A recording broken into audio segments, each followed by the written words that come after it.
Alright, I'm just not gonna use a mic for this one, and I'll try and make it quick. Alright, I'm sorry guys, I'm gonna sound really obnoxious. My name is Elena, I go to Cal, or UC Berkeley, and I am here to give you guys tips on college so you don't flounder and scribble out like I did. Today's video is 10 Berkeley myths, fact or fiction.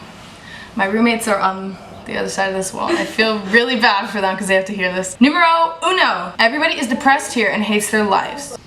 I think that's pretty accurate for a lot of people, but I also think that it's kind of perpetuated by our meme page and kind of over-exaggerated because of that. So I'm gonna have to say, I can't do this with you here.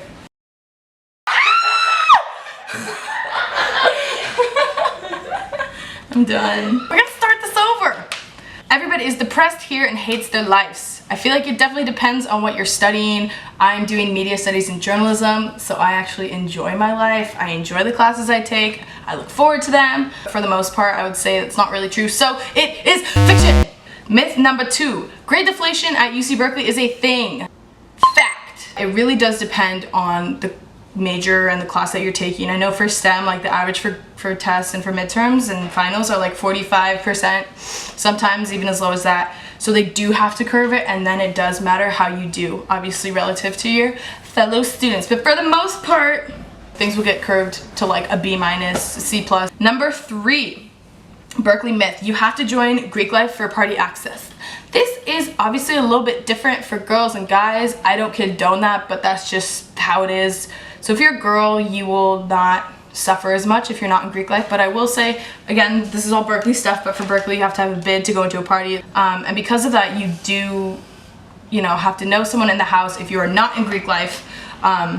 Sometimes if you're a pretty girl and a party's, or if you're just a girl and a party's not full, they'll be okay with it. But for the most part, especially if you're a guy, you need to have a friend in the house, I would say. I'm not in Greek life, but I've still gone to my fair share of parties, mostly just because I'll have like a friend who's in that frat house.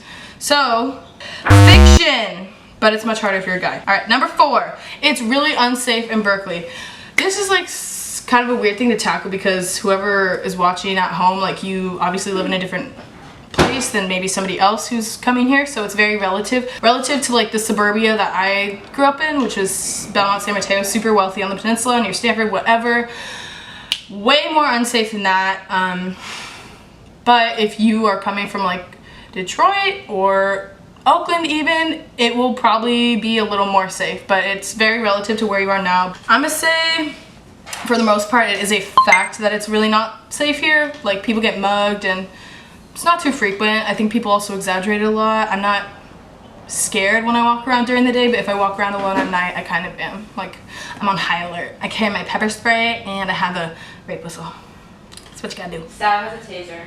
Yeah, my roommate has a taser that her dad bought her. I thought about getting a taser. Maybe I'll get one for Christmas. Last night. She almost used it. Our roommate went to a movie and she thought someone was following her, so she whipped out her taser. Luckily, nothing happened, but better be safe than sorry. Number 5, Berkeley goggles are a thing. I'm gonna say for the most part, fact, but let me tell you why. Y'all can like fight me in the comments, I'd be super down. But I think that the girls here are like way better looking compared to the guys. Like the girls, you look around, I don't really see anybody who is butt ugly. I don't think many people are ugly because I just know how ugly I was when I was younger, so I don't want to do that to other people. Anyways, but the girls here are pretty, the guys here, Number 6, we're politically liberal and crazy here at Berkeley.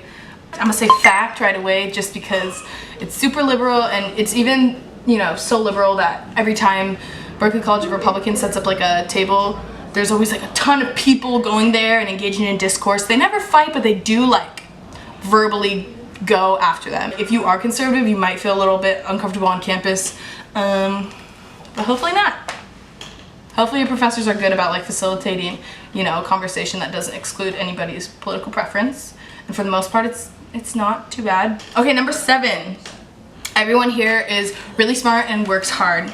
I'm gonna go right off the bat and say fiction because I know a lot of people here, it kind of goes one of two ways. A lot of people will either be really smart and just coasted through high school, and they're even, coasting through college, and they just like cram for 12 hours and they're fine. And then on the other hand, I also know people who aren't like super intelligent, like they're not geniuses. I would consider myself more in this group, but they just work hard, they just do what's asked of them and they do it well. Number 8, Berkeley is poorly funded. fact, the only thing I really have to say to give you like an impression of how in debt we are is our athletic department is the most in debt of any athletic department in the country. That goes for like professional and nonprofit and stuff. So yeah, we're very in debt, and for that reason, you know, things like our art programs really are not funded well, and things, peace and conflict studies got absorbed into like global studies, and kind of things like that happen. Number 9, it's super cutthroat. I said fact, and y'all again can fight me on this, but what I will say is that it really does depend on your class. Again, if things are curved, like you're more likely to, I don't know, people won't share their notes with you and stuff more so. But I even had a class that was not curved. It was PAX 127.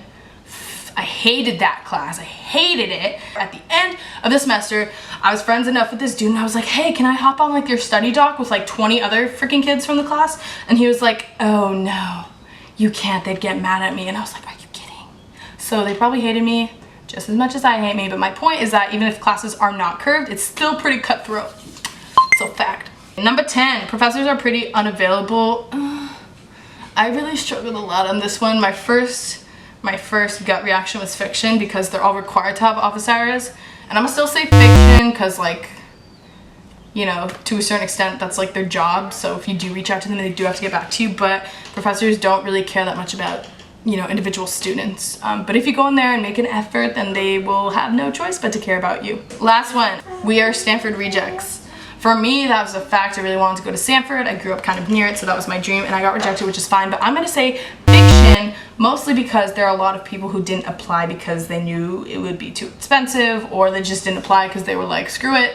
That's all I have for you humans. If I missed anything, or if you disagree, please, like, let's talk about it in the comments. So my name's Elena, thanks for watching. If you have any suggestions or questions for next week's video, I will be putting videos out every week, so just comment below. Thanks, bye.